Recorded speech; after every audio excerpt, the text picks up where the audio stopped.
नमस्कार दोस्तों, जैसे कि सवेरे मैंने जिक्र किया था कि बहुत से व्हीकल ऐसे हैं जिनका रजिस्ट्रेशन ही नहीं हुआ, जिनकी आरसी ही नहीं बनी।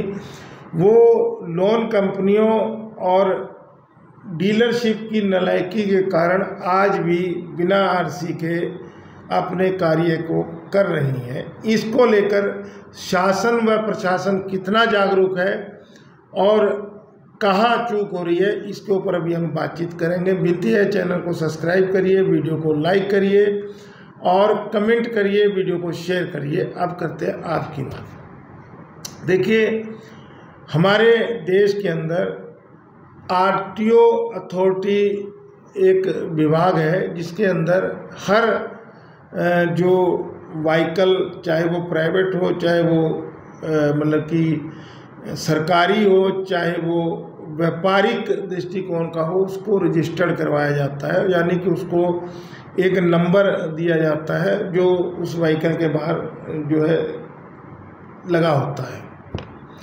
और ये सब चीज़ें इसलिए की जाती हैं कि भाई रोकथाम की जा सके, और इसके अलावा सरकार को इन आरसीओ को बनाने के बाद में कुछ फीस वगैरह भी मिलती है और निगरानी भी हो जाती है कि हमारे देश के अंदर जो व्हीकल जो है वो कितने हैं, क्या सिस्टम है। मतलब सब के लिए आरटीओ की ये सब जिम्मेदारी होती है। अब क्या हुआ कि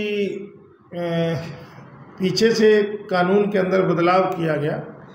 उसके पीछे का कारण ये था कि जो मतलब कि जैसे अभी मेरे को ही ज़रूरत है, एक कार लेने की ज़रूरत है, तो मैं कार लेने डीलरशिप के बाद गया, यानी गाड़ी की एजेंसी के अंदर गया और मैंने वहाँ से गाड़ी ले ली। गाड़ी लेके, गाड़ी के कागज़ लेके मैंने एक एजेंट के माध्यम से आरटीओ ऑफिस में फाइल लगा दी। टेम्परेरी नंबर मिलने के कुछ दिन बाद मेरे को टेम्परेरी नंबर का भी दोस्तों पहले इतना क्रेज नहीं था। ये अब क्रेज इस कारण से हुआ क्योंकि लोग जो है 2 नंबर का काम बहुत कर रहे हैं, चोरी चकारी बहुत हो रही है, ठीक है। फर्जी नंबर प्लेटों के आधार पर बहुत से साधन और व्हीकलों को चलाया जाता है। तो सरकार ने टेम्परेरी नंबर का सिस्टम बनाया कि अगर एजेंसी से व्हीकल या गाड़ी बाहर आएगी तो उसके ऊपर नंबर जरूर लगा होना चाहिए। अगर अभी आपको आरटीओ ने नंबर नहीं अलॉट किया है तो टेम्परेरी नंबर हो जिसकी वैल्यू 1 महीने की रहती है। हाँ, जब उसका ओरिजिनल नंबर आ जाता है तो टेम्परेरी नंबर ऑटोमेटिक खारिज हो जाता है। तो जिस किसी व्यक्ति ने ये जो कायदे कानून बनाए होंगे तो किसी कारण से ही तो बनाए होंगे। और इसके अलावा जब आरसी की फीस मिलती है तो उसका सरकार का इनकम ऑफ सोर्स भी तो बढ़ता है। लेकिन इन सब के बीच में चूक ये हो जाती थी कि एक आम आदमी को इतनी जानकारी नहीं होती थी भी आरटीओ में फाइल कैसे लगानी है, कैसे क्या करना है।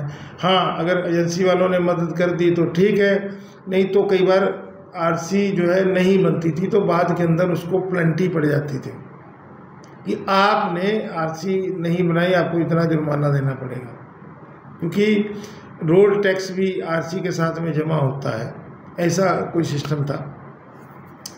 तो सरकार ने चेंजिंग की। सरकार ने एजेंसी यानी व्हीकल की डीलरशिप को ही जो है एक अधिकार दे दिया कि आप अब जो गाड़ी बाहर निकालेंगे, आप जो गाड़ी जो है अपनी एजेंसी से भेजेंगे तो उस गाड़ी की आरसी बनवाने की जिम्मेदारी आपकी।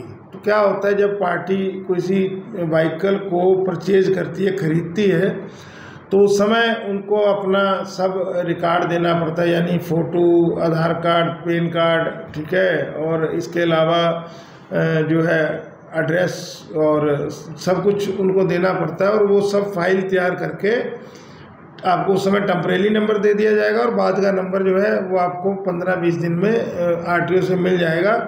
और अब तो नंबर प्लेटें भी चेंज कर दी हैं। मतलब कि एक नंबर प्लेटें जो है वो ऐसी नंबर प्लेट है कि उसको स्कैन तुरंत किया जा सकता है। जो कैमरे लगे हैं चौराहे पर, अगर वहाँ से वो गाड़ी निकल गई तो तुरंत वो नंबर प्लेट स्कैन हो जाएगी। स्कैन वाली नंबर प्लेट है, उसका भी कोई 400-500 रुपया कुछ चार्ज होता है। वो भी प्रोवाइड कराना एजेंसी का काम है। लेकिन दोस्तों क्या ये सब लोग अपनी जिम्मेदारियों को सही ढंग से निभा रहे हैं? नहीं। उसके लिए मैंने आपको सवेरे भी बताया था, फिर बता देता हूँ कि अगर 1000 व्हीकल एवरेज का निकला तो उसमें से 250 के जो है आरसी वगैरह नहीं बन रही हैं। और यहाँ पर सबसे ज़्यादा बुरा हाल ट्रैक्टरों का है। क्योंकि एक चीज़ मैं आपको बताऊँ, जो समझ लीजिए कि जैसे आप ये लगा लीजिए कि आरसी कार की है या मोटरसाइकिल की है या ट्रक की है या 3 व्हीलर टेम्पो की है, तो इनको पुलिस वाले कभी भी हाथ दे देते हैं, तो इनको तो बनवानी पड़ती है। तो अगर एजेंसी वाले जिम्मेदारी नहीं निभाते तो ये उनके पीछे पड़ जाते हैं। लेकिन ट्रैक्टर एक ऐसी चीज़ है जो ज़्यादातर खेतों में चलता है, कमर्शियल में अगर ना हो तो खेतों में चलता है, तो उसकी आरसी जो है काश्तकार ध्यान नहीं देता और डीलरशिप भी ध्यान नहीं देता, तो ऐसे ही वो ट्रैक्टर 2-2, 3-3, 4-4 साल के ऐसे ही पड़े। तो इसका जिम्मेदार कौन? इसका जिम्मेदार वो काश्तकार या इसके जिम्मेदार वो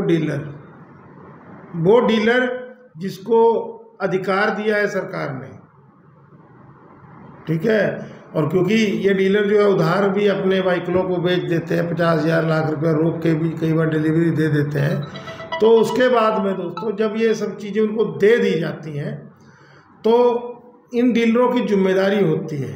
अब अगर आपने उधार तो आपने किया है, ठीक है, अब आप उस उधार करने के बाद में उसके कागज पत्र तो आपको तैयार करवाने पड़ेंगे ना। आप अपना उधार वापस लीजिए, लेकिन कागज जरूर तैयार करवा के दीजिए। और उसमें अगर उस व्यक्ति ने किसी फर्म से, किसी बैंक से, किसी फाइनेंस कंपनी से लोन करवाया है तो लोन चुनवाने की जिम्मेदारी भी डीलरशिप की होती है। लेकिन ये लोग अपनी जिम्मेदारियों को निभाते नहीं हैं, जिसका नुकसान मेरे देश को होता है और आरटीओ ऑफिस इसकी निगरानी नहीं करता है। तो ये गैर जिम्मेदारी के कारण समस्याएं विकट हो जाती हैं, ठीक है। मैं देख रहा हूँ कि अगर 1000 ट्रैक्टर मार्केट के अंदर लोन की किस्त टूटने के कारण बिकने के लिए दोबारा आया तो उसमें 250 ट्रैक्टर ऐसे हैं जिनकी आरसी ही नहीं है। और ना ही पुलिस जिम्मेदारी निभा रही है, ना ही प्रशासन जिम्मेदारी निभा रहा है। अब आप लोगों के हाथ में, कमेंट करिए और ये हो रहे जो गलत चीज़ को इसका विरोध करिए और वीडियो को शेयर करिए। यही मैं अपनी बात को ख़त्म करता हूँ। जय हिंद दोस्तों, जय जवान जय किसान, धन्यवाद।